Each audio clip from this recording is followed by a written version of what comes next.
नमस्कार दोस्तों, मेरे YouTube चैनल डीके टीचर पर आपका बहुत बहुत स्वागत है। तो आज इस वीडियो में हम बात करेंगे टेंस के बारे में। हम देखेंगे कि टेंस कितने प्रकार के होते हैं, इन्हें कितने भागों में बांटा जा सकता है। तो सबसे पहले हम बात करते हैं, जो टेंस होता है उसको हम अंग्रेजी में टेंस बोलते हैं और हिंदी में इसको समय या काल बोलते हैं। अब हम इसको 3 भागों में बांटते हैं। नंबर 1 तो होता है प्रेजेंट टेंस।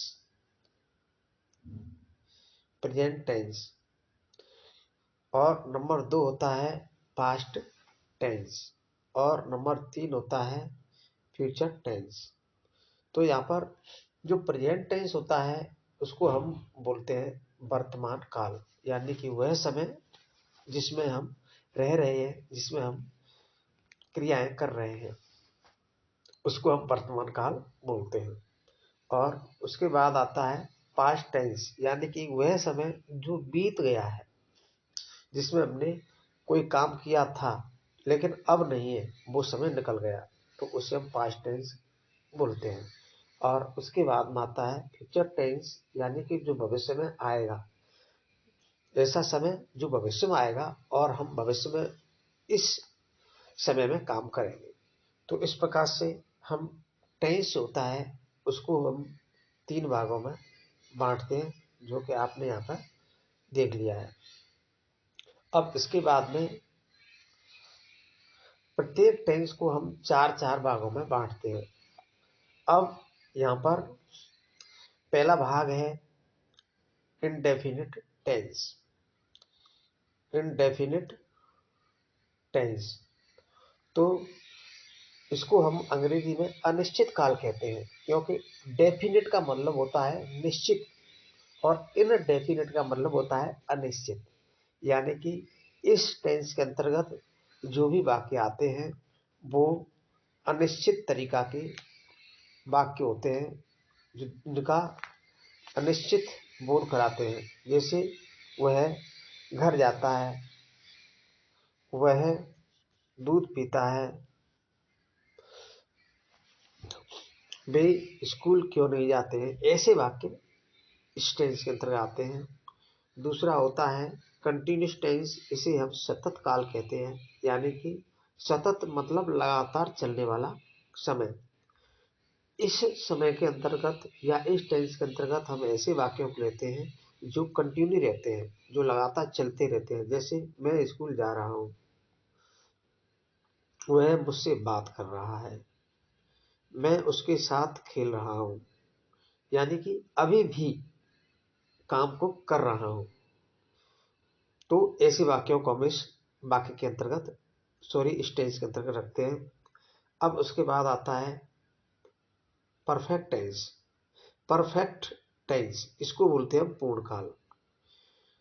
पूर्णकाल इस टेंस के अंतर्गत हम ऐसे वाक्यों को रखते हैं जिनमें काम पूरा हो चुका होता है, काम खत्म हो चुका है, काम समाप्त हो जाता है। जैसे मैंने चाय पी ली है, वह घर जा चुका है, वह अपने भाई से बात कर चुका है,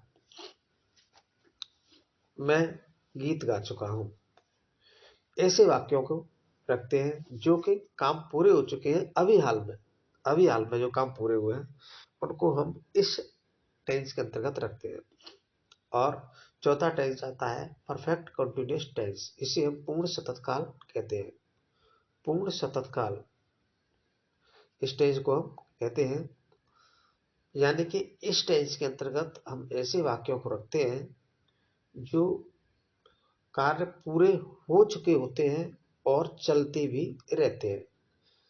जैसे कि मैं 2 घंटे से किताब पढ़ रहा हूं, तो इसमें 2 घंटे तक तो काम हमारा हो ही चुका है। हमारा जो काम है वो 2 घंटे तक हो चुका है और अभी भी हमारा काम चल रहा है। तो ऐसे वाक्यों को हम इसमें रखते हैं।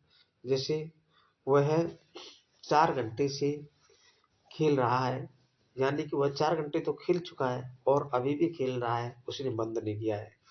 तो ऐसे वाक्यों को हम इसके अंतर्गत रखते हैं। तो अब हम ये जो टेंस होता है, इंडेफिनिट, कंटिन्यूअस, परफेक्ट और परफेक्ट कंटिन्यूअस, इनको हम, जो प्रेजेंट टेंस होता है उसके भी यही 4 भाग होते हैं, और पास्ट टेंस होता है उसके भी यही 4 भाग होते हैं, और फ्यूचर टेंस होता है उसके भी यही 4 भाग होते हैं। यानी कि ये जो 4 भाग हैं ये प्रेजेंट के, पास्ट के और फ्यूचर के होते हैं, जो कि सभी के लिए सेम होते हैं। अब हम जैसे प्रेजेंट की बात करें तो इंडेफिनिट टेंस के नाम से पहले हम प्रेजेंट का नाम लगा देंगे, तो वाक्य बन जाएगा, सॉरी, टेंस बन जाएगा हमारा प्रेजेंट इंडेफिनिट टेंस। अब present continuous tense, present perfect tense, present perfect continuous tense, तो ये चारों प्रेजेंट के वाक्य बन जाएंगे इस प्रकार से। अब हम देखेंगे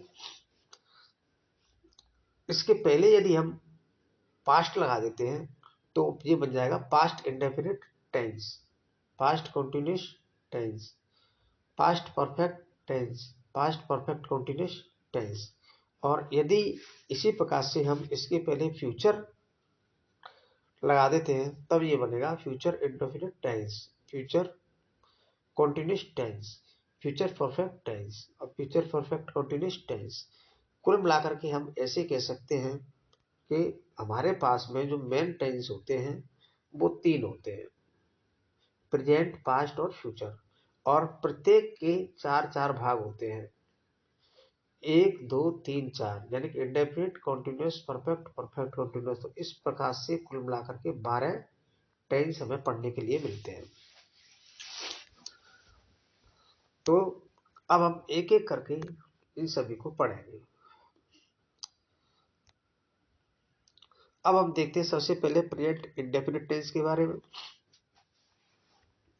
प्रेजेंट इंडेफिनिट टेंस में जो वाक्य आते हैं उनको हम कैसे पहचानें कि यह वाक्य प्रेजेंट इंडेफिनिट टेंस का ही है।